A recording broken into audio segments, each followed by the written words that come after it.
Okay, welcome everybody. My name is Matt Kibbe. I am the president of FreedomWorks Political Action Committee.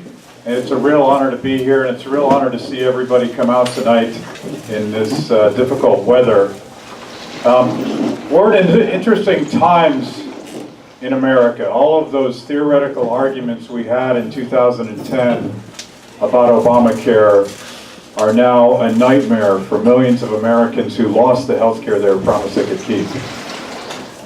It's a nightmare for young people who are discovering that they may have to pay 3 times as much for a product that they didn't want and don't need to cross-subsidize a government takeover of our healthcare system. We know about our national debt. We know about this jobless recovery that is leaving the next generation of workers unemployed and not even looking for a job. Something needs to be done. And I'm pretty sure that Kay Hagan is not the solution to that. Do you guys agree with me? She has accountability. She has stood with President Obama on all of these policies that have done so much damage to our kids and to our health care and to our economy. And we're here tonight to try to solve that problem. You guys have watched a lot about what's going on in Washington, D.C., and unfortunately, it's not always true that our Republican friends in Washington are willing to stand up and challenge this president and to offer positive, proactive solutions based on the principles that made this country great. We can't just send somebody to Washington. We have to send the right person to Washington. And I'm proud to be here today representing the millions of FreedomWorks activists and all of the activists here in North Carolina and say the guy for that job is Dr. Greg Brannon.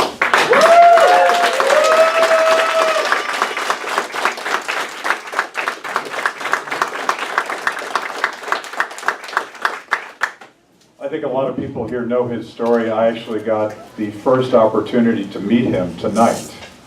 And our team at FreedomWorks vetted his record. We grilled him on the issues. We grilled him on the Constitution. We wanted to know if he understood what the solutions were.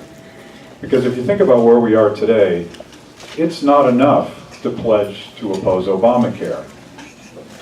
When Republicans take the Senate in 2014 and 2015, they're going to have to fix the fact that this president and Kay Hagan and the Democrats destroyed the individual market for health care. We're going to need somebody that's willing to lead. And it's our best judgment that Greg will join some people that I'm pretty proud of in Washington. Guys like Senator Ted Cruz, Senator Mike Lee, and Senator Rand Paul.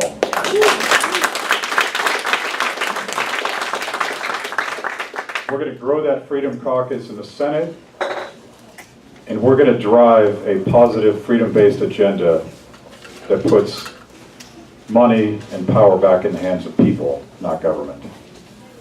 That's why we're here. I'll talk a little bit about FreedomWorks and what we plan to do in this election. We're not here to run TV ads. We're not here to tell people what to do. We're here to serve activists who are willing to actually do the hard work of walking precincts and talking to neighbors and engaging in the shoe leather politics of door-to-door engagement. That's our job. That's why you guys are here. We've done this before. We're going to be outspent. We're going to be trash talked. We're going to be told that we can't get it done. We're going to be told that standing on principle is a bad strategy, but we know better, don't we?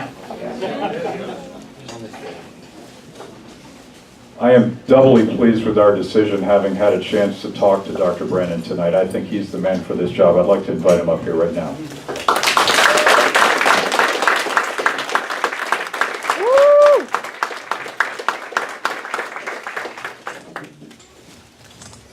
Freedom works. Let's not forget that. Freedom works. I'm just humbled and blown away how we came here from 5 years ago, 6 years ago, preparing for this study, and the doors have been opened up. I think what scares the establishment, scares the Democrats, is we have the truth and we know how it works. We're not here to reinvent no wheel. We're here to actually just get men and women to understand those core principles that built this phenomenal country and not waver on them. Compromising on constitutional principles have moved us to the progressive state. My story, I know I'm going to bore a few of you, but I got to repeat a little bit. My mom had me, she was about 19 years of age. 4 years later, I had my brother. She worked very, very hard. She had a couple, 2, 3 jobs at a time. She said to her boys, go to church, go to school, or kick your rear end. Her boys got to live the American dream. In fact, my mom's first election, raised in a Democratic household, in 64, she got to vote for the man she wanted to vote for, Barry Goldwater. She understood the principles of the Republican Party are something to run to. Her boy, one of them became an OBGYN, her other son became an attorney. We lived the American dream. I've been fortunate enough to travel the world, do medical missions in Africa, Central America.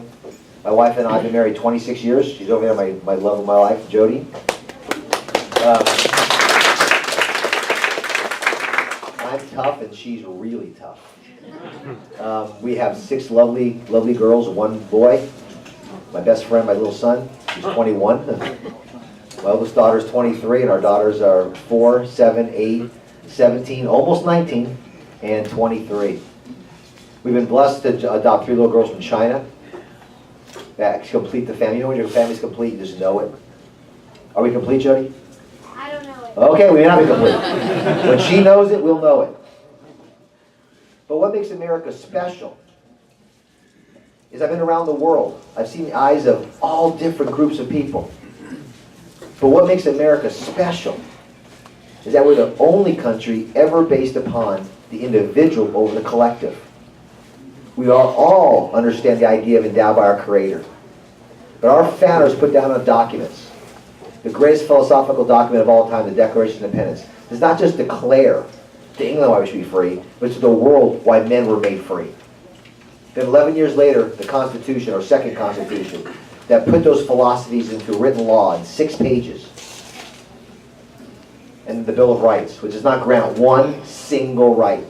It just declares God-given natural rights in which the federal government can never infringe upon.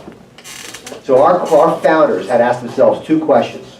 And I believe it's our generation's turn to do the same thing. Who is sovereign, and what is the legitimate role of a government? And both those are answered in the 2nd paragraph of Jefferson's Declaration. Our Creator made us in His image, so we're sovereign. We're endowed with certain inalienable rights, among those life.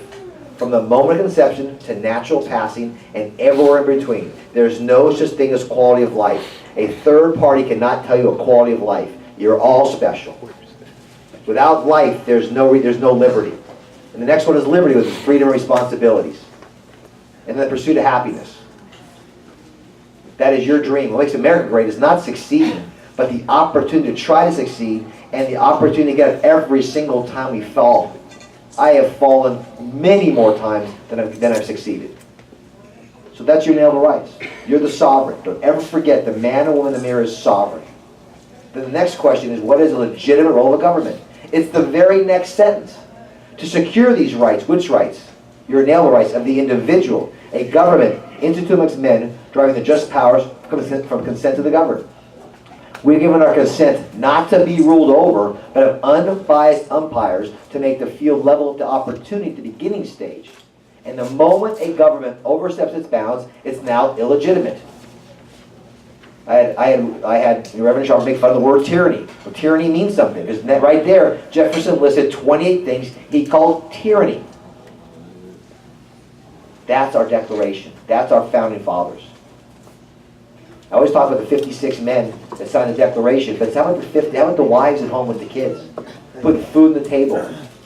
Putting the income on the table to survive. I think Adams left his wife, basically out of 8 years, almost the whole till 8 years.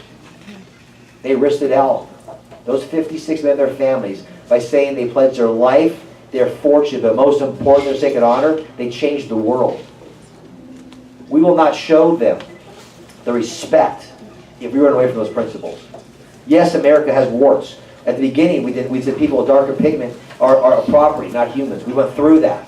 We said women have equal rights. We went through that. And by the way, those are Republican things. Martin Luther King is Republican. Susan B. Anthony is Republican. Frederick Douglass is Republican. We'll take that message, it unifies America. Again, don't forget our motto, for many one. We keep our separate ethnic cultures, but bind into the common of American culture, which is the rule of law, common language, sovereign borders.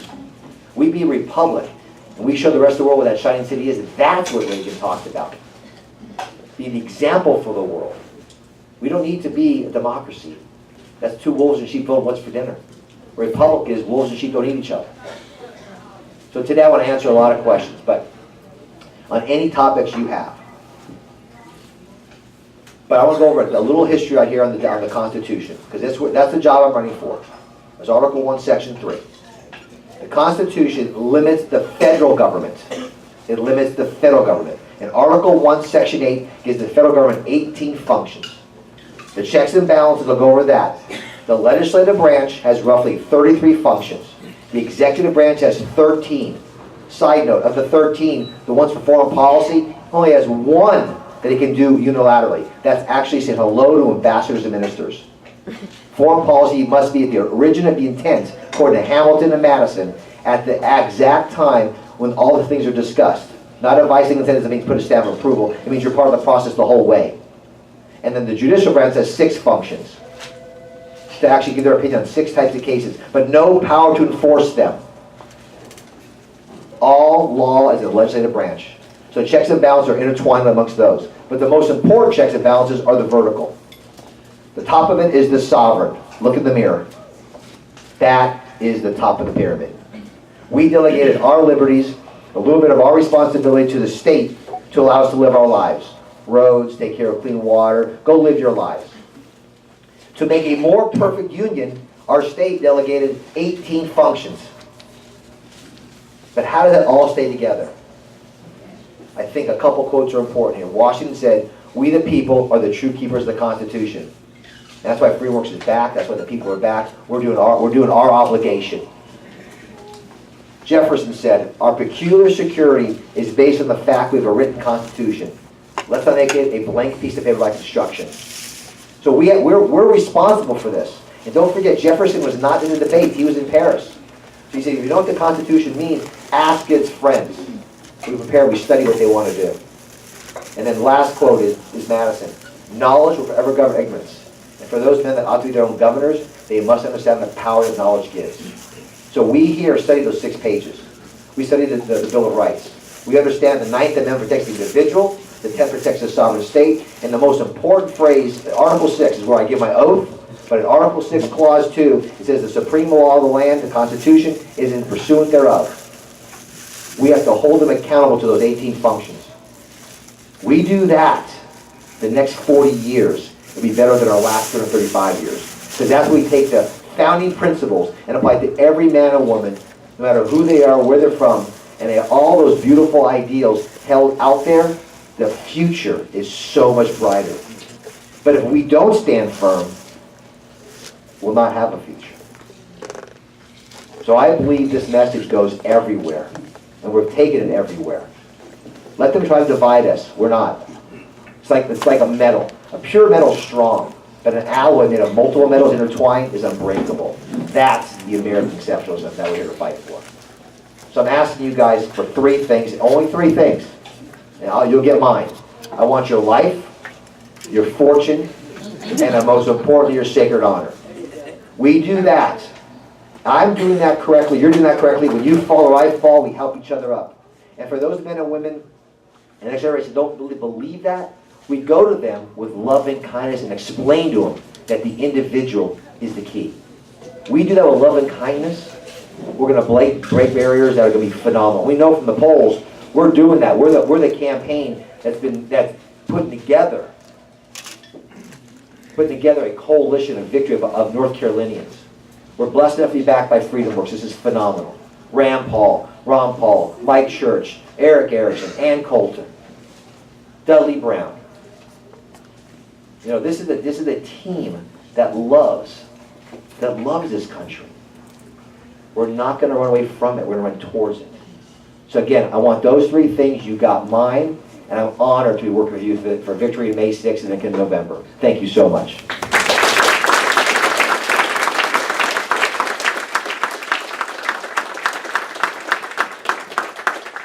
time for a couple questions, and these are questions, not speeches, and I reserve the right to cut people off just because I have the microphone.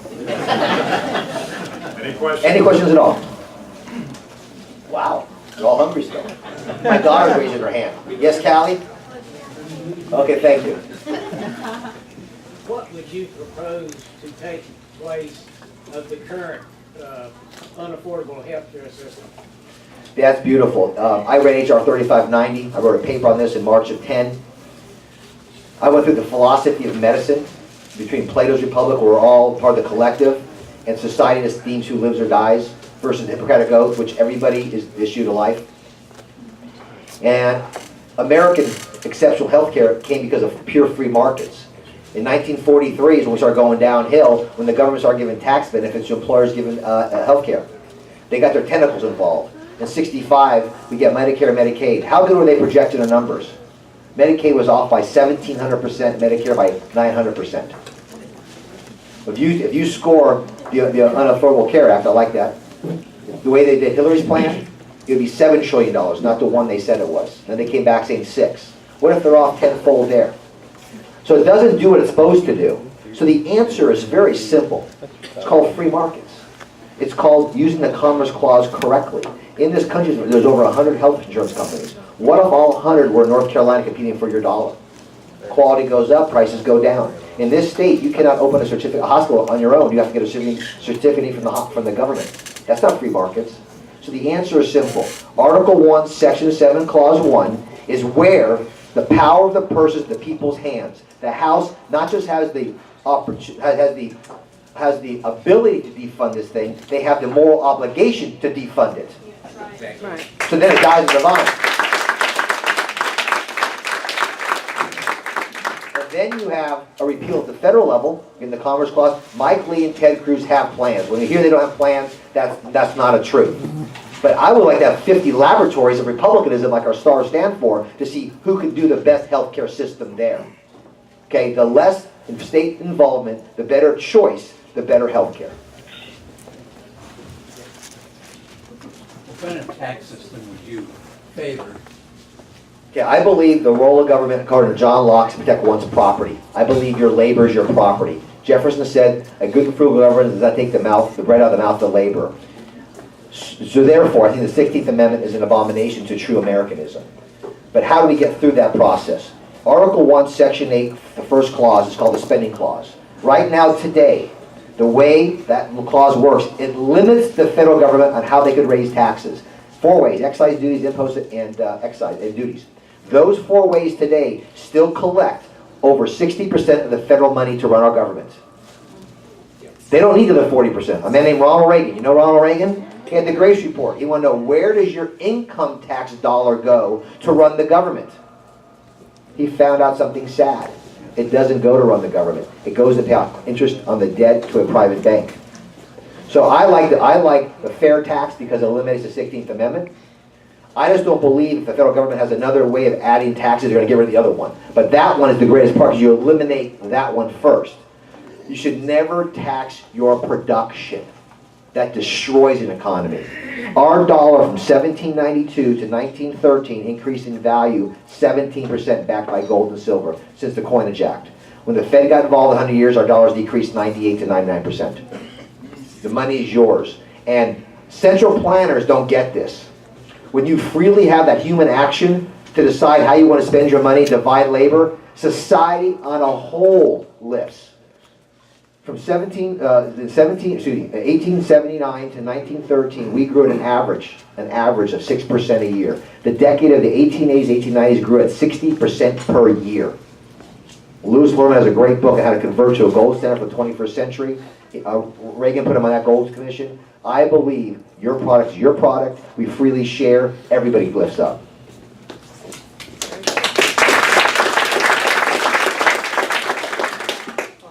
How would you address Common Core? Yeah. Okay, when we talk about these words, sir, I'm no Johnny-come-lately to this. I've read Common Core. I read Race to the Top, No Child Left Behind. I read Dewey's works. My wife taught Head Start in New York City, public schools in Chicago and LA. I was public school trained. We homeschool now. We are honors, help start 2 private schools. What I'm trying to say is competition is key. And our children are not stewards of the state. They're our responsibility. Education and schooling are 2 different things. An education process from the federal level down destroys the individual. Common Core is not Americanism. It's not the idea of thinking process. In 1840, called the John Taylor Gatto, read his books on education, the average American complex literacy rate was 93 to 100%. The greatest education generation in my mind was not our founders, but their parents that asked them to think. Common Core became a law in this state May of last year when Mr. Tillis was Speaker of the House.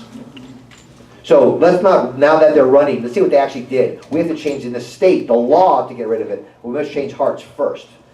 But you look at the data, it goes back to Bastia's essay, The Law. We're not against education or healthcare. We're not against those things. We're actually for those things. But we believe we're against government-run these things. The individual free markets are the answers, and our school teachers are being destroyed at the public level to test. Let them compete in an open market. I bet you school teachers were the highest paid vocations in the state.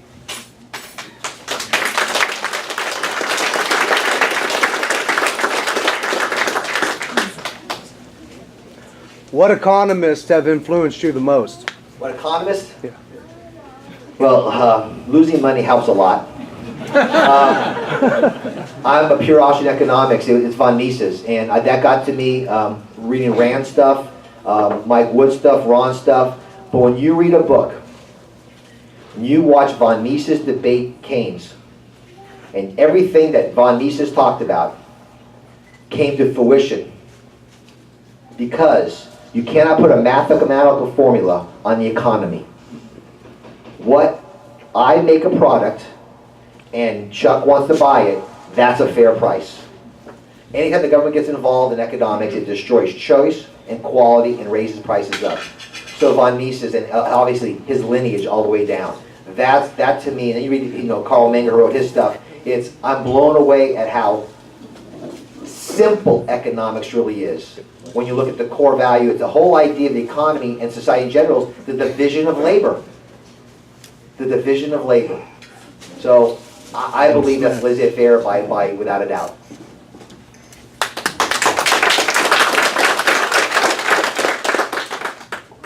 Can you speak a little bit about NDAA and NSA a little bit? Yeah, there's a thing called the Fourth Amendment that, and let's understand something. Our founders wrote the Declaration of Independence, and then 11 years later, and then 13 years later with the Bill of Rights and the Constitution. They were at a point when anybody during that war could do a thing called a general warrant. Any British officer, any British official could write a general warrant to walk into your house and collect your papers and property. So they did not write this in some hypothetical. They wrote it in real practicality. So the Fourth Amendment protects us. All of our phones that are on, who gives the government the right to collect that data? Who gives the right to have 30,000 drones flying over our house to collect data? This plan to protect the borders is interesting. If they want to use drones to fly 150 miles inland around the whole country, it means 85% of us will be under drone surveillance. I'm innocent until proven guilty.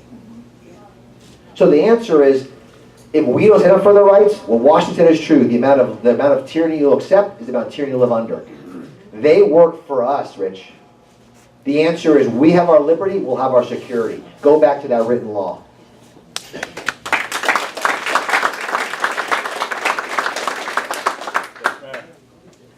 How would you combat the war on women proposed by the left?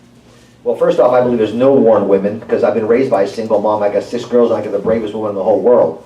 I'm an OBGYN, I delivered 9,000 babies. I work with you, because you and I know that. I delivered your baby. But there is no such thing. These wars on individuals and tries to divide us up. Our love of life goes beyond gender, beyond race. Our love of life will show that we're defending the great ability of life in the womb, the life during the time of your life if you get injured, and the end of our lives. There's no war on women. We are supported, and my life is the exemplification of a strong woman. Thank you, Jody, and my wife, and my mommy.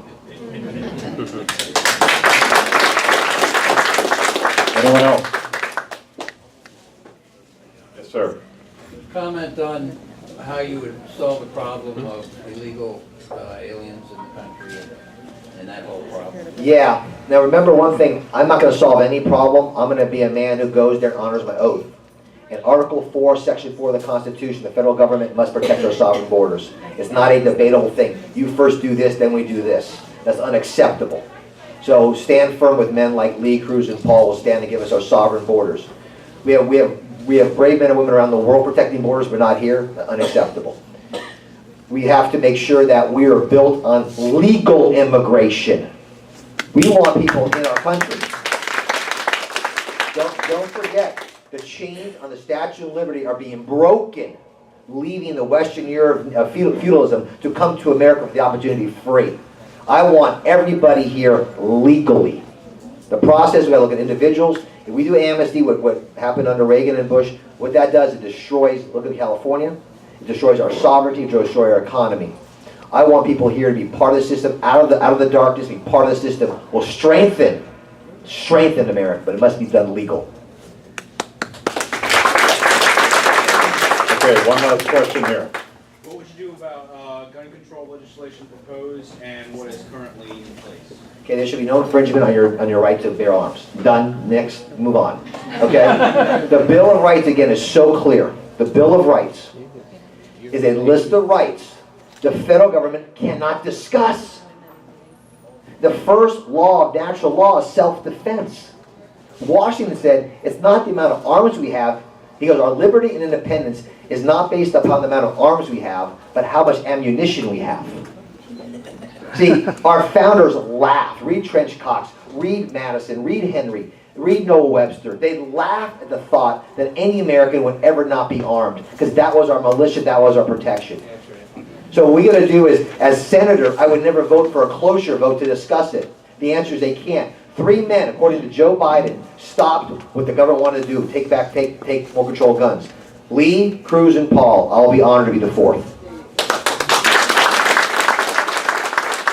Okay, let me ask you guys a question.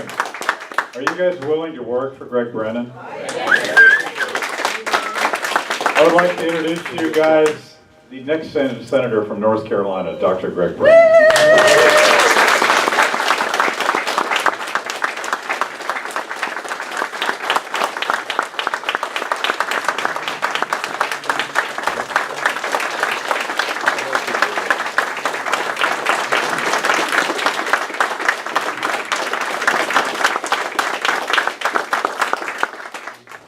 Feel free to meet the candidate, hang out, get some barbecue.